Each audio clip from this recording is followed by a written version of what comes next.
तीन दामाद की सास पार्ट 2। अब तक आपने सुना कि कावेरी जी अपनी तीनों बेटियों ईशा, मोहिनी और सुहाना की शादी तीन घर जमाई लड़कों के साथ करवा देती है। उन्हें लगता है कि ये लड़के शायद घर का कामकाज संभाल लेंगे, लेकिन उनके तीनों घर जमाई बहुत आलसी थे। वो नौकरी भी नहीं करते थे और बाहर का काम भी नहीं। कावेरी जी ने अपनी बेटियों से कहा कि वो प्रेगनेंसी का बहाना बनाकर अपने पतियों को सबक सिखाए। अब सुनिए आगे। मम्मी, आपने जैसा कहा था हमने वैसा ही किया, लेकिन देखिए ना, विवेक का हाल तो वैसा का वैसा ही है। घर में ना सुबह का नाश्ता बनता है और ना खाना। नौकरी पर जाने की बात करूं तो खाने को दौड़ते हैं मुझे। हाँ मम्मी, मैंने भी सुमित को कितनी बार कहा कि अगर नौकरी नहीं करनी तो कोई छोटी सी दुकान ही खोल लो, घर का खर्चा कैसे चलेगा। देखो दोपहर के 12 बजने आए और जनाब अभी तक सो रहे हैं। हाँ मम्मी, ईशा और सुहाना ठीक कहती हैं। अविनाश का भी यही हाल है। जब मैंने अपनी प्रेगनेंसी के बारे में कहा तो मुझसे कहने लगा, अरे दूसरी लड़कियां तो 9-9 महीने तक नौकरी करती है, बस डिलीवरी के टाइम छुट्टी लेती है। मोहिनी, तुम भी नौकरी करो। अब मुझे कहाँ नौकरी मिलेगी। मम्मी बताओ अब मैं क्या करूँ। हे भगवान, क्या सोचकर घर जमाई दामाद लाई थी मैं कि मेरी बेटियां मेरे पास रहेंगी और खुश रहेंगी, लेकिन इन आलसी दामादों ने तो हमारी जिंदगी को भी प्रॉब्लम में डाल दिया है। मैं तो कहती हूँ मम्मी, हम लोग वापस अपनी जॉब पर जाना शुरू कर देते हैं। बता देते हैं इन लोगों को कि हमने प्रेगनेंसी का बहाना किया है। नहीं नहीं बेटा, ऐसी गलती भी मत करना। अगर तुमने ऐसा किया तो इन तीनों की आदत और खराब हो जाएगी। अरे आज नहीं तो कल कभी तो तुम प्रेग्नेंट होगी, तब वापस यही प्रॉब्लम आएगी। तब क्या करोगी तुम तीनों।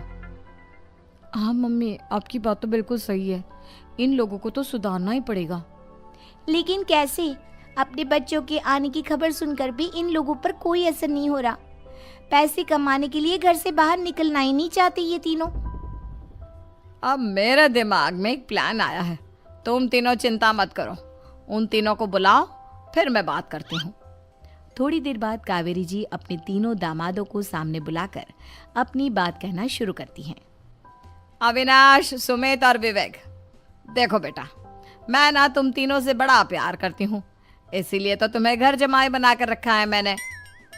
अरे मम्मी जी, सीधे सीधे कहिए ना, क्या बात है। प्यार तो हम भी आपको बहुत करते हैं। अरे मम्मी जी, आपकी इज्जत भी बहुत करते हैं।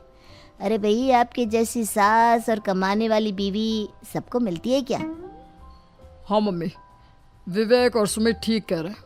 आपकी बेटी से शादी करके मेरी तो जिंदगी ही अच्छी हो गई है।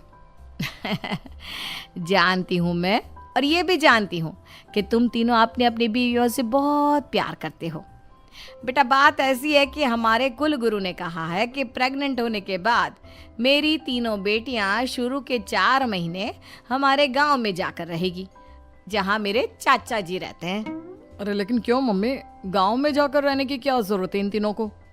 वो क्या है ना बेटा, हमारे परिवार को एक श्राप है।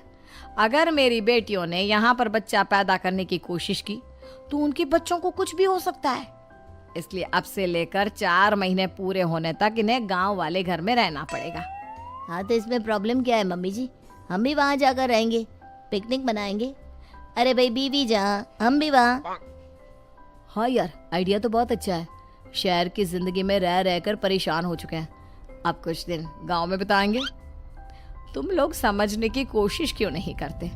तुम में से कोई भी वहां नहीं जा सकता, और मैं यहाँ रहूंगी ना तुम तीनों के साथ। 4 महीने की तो बात है, उसके बाद ये तीनों ही लौट कर आ जाएंगी। ठीक है मम्मी जी, अब हमारे बच्चों का सवाल है तो ये तो करना ही पड़ेगा।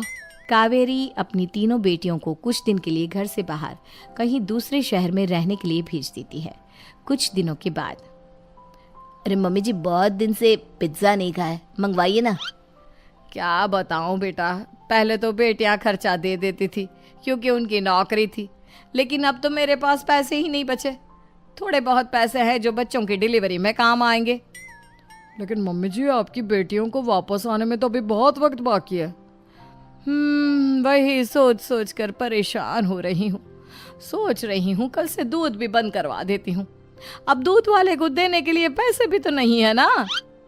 अरे नहीं नहीं मम्मी जी, अगर दूध भी बंद करवा दोगी तो मुझे चाय कहाँ से मिलेगी? और चाय के बिना मैं तो मर ही जाऊंगा। क्या करूं बेटा, इसके अलावा हमारे पास कोई ऑप्शन नहीं है, मेरे पास पैसे ही नहीं बचे।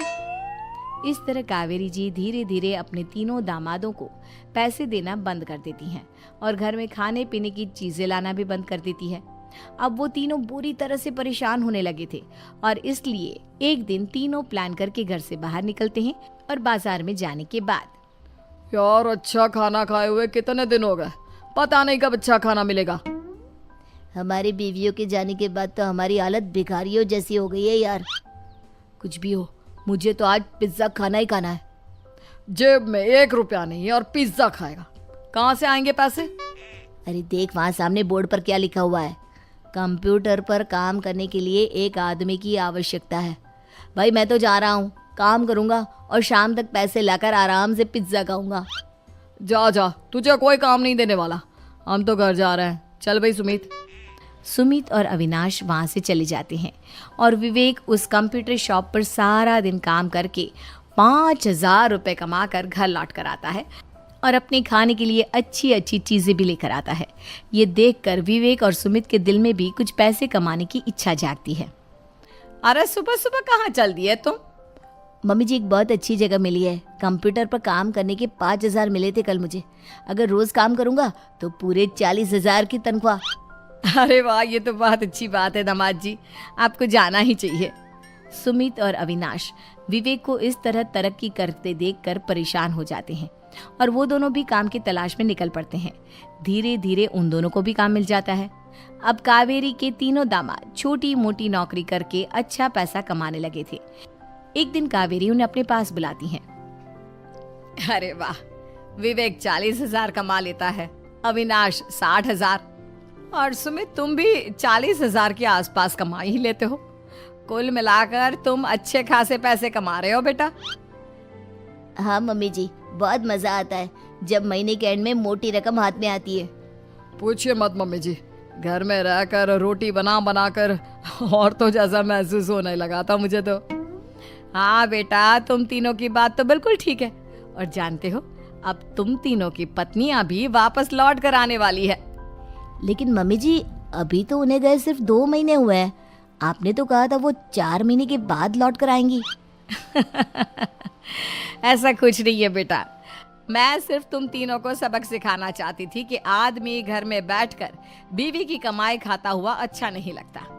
इस दुनिया में हर इंसान को मेहनत करनी चाहिए, काम करना चाहिए, चाहे वो औरत हो या आदमी, ताकि अपने परिवार को संभाल सके। कावेरी की बात सुनकर उन तीनों को अपनी गलती का एहसास होता है और कावेरी उन्हें सच बता देती है कि ईशा, सुहाना और मोहिनी शहर में ही कहीं दूसरी जगह रह रहे थे। शाम के वक्त उन तीनों की पत्नियां लौट कर आ जाती है और कावेरी जी का परिवार एक खुशहाल परिवार की तरह रहने लगता है।